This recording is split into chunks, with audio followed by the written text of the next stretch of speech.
प्रधानमंत्री नरेंद्र मोदी ने अपनी तीसरी पारी का पहला वर्ष और कुल 11 वर्षों का नेतृत्व आज पूरा कर लिया है। मोदी 3.0 ने पहले ही साल में कई ऐतिहासिक फैसले लिए जिनका सीधा असर देश की अर्थव्यवस्था, कानून व्यवस्था और बुनियादी ढांचे पर पड़ा। शपथ के अगले दिन किसानों को बड़ी राहत देते हुए पीएम किसान निधि के तहत 20,000 करोड़ रुपए जारी किए गए।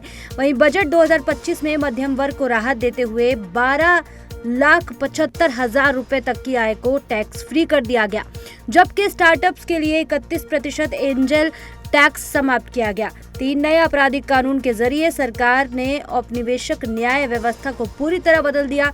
इस दौरान ऑपरेशन सिंदूर की बड़ी सफलता और चिनाब ब्रिज जैसे इंफ्रास्ट्रक्चर प्रोजेक्ट्स का उद्घाटन हुआ। साथ ही यूरोपीय देशों के साथ एफ्टा और यूके के साथ मुक्त व्यापारिक समझौते यानी एफटीए ने भारत की वैश्विक व्यापार नीति को मजबूती दी और भारत को विश्व की चौथी सबसे बड़ी अर्थव्यवस्था बनाया। उल्लेखनीय है कि बिना पूर्ण बहुमत के बावजूद मोदी 3.0 ने अपने सहयोगियों के साथ मिलकर नीतिगत निर्णयों को पूरे आत्मविश्वास से लागू किया, जिसमें वक्फ संशोधन कानून शामिल है।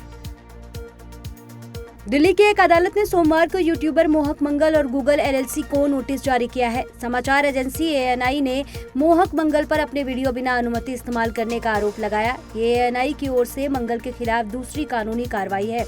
कोर्ट ने वीडियो हटाने को लेकर फिलहाल कोई अंतरिम आदेश नहीं दिया है और अगली सुनवाई की तारीख 26 जुलाई तय की है। इससे पहले हाई कोर्ट में दायर मुकदमे में एएनआई ने मंगल पर अपमानजनक टिप्पणियों और एजेंसी को वसूलीकर्ता बताने का आरोप लगाया था। फिर 29 मई को मंगल ने विवादित टिप्पणियां हटाने पर सहमति जताई थी। ओडिशा हाई कोर्ट ने 26 वर्षीय हामिद को नाबालिग से बलात्कार के मामले में अंतरिम जमानत दी ताकि वह पीड़िता से शादी कर सके। कोर्ट ने कहा कि दोनों के बीच आपसी सहमति से रिश्ता था और पॉक्सो का उद्देश्य किशोरों के प्रेम को अपराध बनाना नहीं बल्कि नाबालिगों की सुरक्षा करना है। हामिद को जमानत के बाद शादी करने और तय समय में लौटने का निर्देश दिया गया। मामले की जाँच जारी है।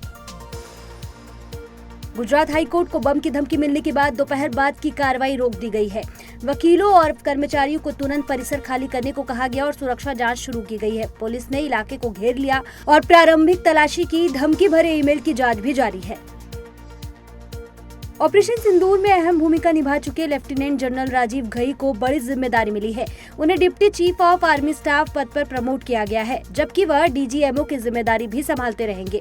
हाल ही में उन्हें उत्तम युद्ध सेवा पदक से भी सम्मानित किया गया था। छत्तीसगढ़ के सुकमा जिले में नक्सलियों द्वारा बिछाई गई आईईडी विस्फोट में गश्त कर रहे अतिरिक्त पुलिस अधीक्षक आकाश राव गिरिपुंजे बलिदान हो गए। डोंडरा गांव के पास हुए इस हमले में कई अन्य पुलिसकर्मी भी घायल हुए हैं। जानकारी के अनुसार कल भारत बंद के आह्वान के मद्देनजर क्षेत्र में नक्सली गतिविधियों की आशंका के चलते यह गश्त की जा रही थी। घटना के बाद इलाके में सर्च ऑपरेशन तेज कर दिया गया है। ओडिशा में 2021 बैच के आईएएस अधिकारी धीमन चकमा को 10 लाख रुपए की रिश्वत लेते रंगे हाथों पर गिरफ्तार किया गया है। धर्मगढ़ के उप कलेक्टर पद पर तैनात चकमा ने एक व्यापारी से 20 लाख की मांग की थी, जिसकी शिकायत के बाद सतर्कता विभाग ने कार्रवाई की। छापेमारी में उनके सरकारी आवास से 47 लाख रुपए नकद भी बरामद हुए हैं, जिनकी जांच जारी है।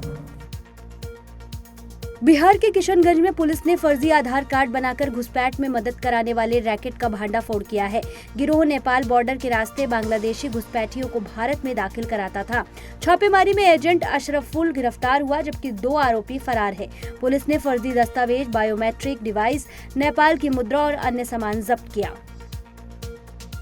एनसीबी ने अंतर्राष्ट्रीय मादक पदार्थ तस्करी गिरोह से जुड़े एक मामले में नोएडा स्थित 9 करोड़ 20 लाख रुपए की संपत्ति कुर्की है। कुर्की गई संपत्तियों में एक फ्लैट और फैक्ट्री परिसर शामिल है, जो 2023 में एम्फेटामिन की बड़ी बरामदगी और एक अवैध ड्रग लैब के खुलासे से जुड़े हैं। यह कार्रवाई मैक्सिकन गिरोह से जुड़े नेटवर्क पर शिकंजा कसने की दिशा में अहम मानी जा रही है। पंजाब पुलिस की गैंगस्टर विरोधी कार्यबल ने कुख्यात गैंगस्टर जग्गू भगवानपुरिया के करीबी सहयोगी नीलसन मसीह उर्फ सन्नी को गिरफ्तार किया है। यह गिरफ्तारी बटाला के घुमान में 26 मई को हुए गोलीकांड के सिलसिले में हुई, जिसमें गुरप्रीत सिंह उर्फ गोरा बरियार की मौत हो गई थी। एक अन्य व्यक्ति घायल बताया जा रहा था। डीजीपी गौरव यादव ने बताया कि पूछताछ में मसीह के भगवानपुरिया गिरोह से सीधे संपर्क की पुष्टि हुई है।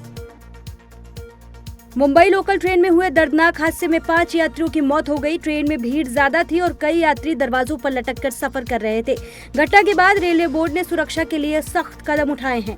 अब निर्माणाधीन सभी स्टेशनों पर ऑटोमेटिक दरवाजे अनिवार्य होंगे और चल रही लोकल ट्रेनों में भी स्वचालित डोर क्लोजिंग सिस्टम लगाया जाएगा। आरसीबी मार्केटिंग हेड निखिल सोसाली की गिरफ्तारी को चुनौती देने वाली याचिका पर कर्नाटक हाईकोर्ट ने सोमवार को सख्त रुख अपनाया। कोर्ट ने कहा कि यह व्यक्तिगत स्वतंत्रता का मामला है और सरकार से 3 अहम सवाल पूछे। कोर्ट में गिरफ्तारी की प्रक्रिया पर भी सवाल उठाए गए। याचिकाकर्ता ने आरोप लगाया कि गिरफ्तारी मुख्यमंत्री के मौखिक निर्देश पर की गई, जो कानूनन गलत है। इस पर कोर्ट ने जोर देकर पूछा, क्या मुख्यमंत्री ने ऐसा कहा या नहीं। जवाब में एजी यानी कि एडवोकेट जनरल ने कहा कि उन्हें इसकी पुष्टि करनी होगी।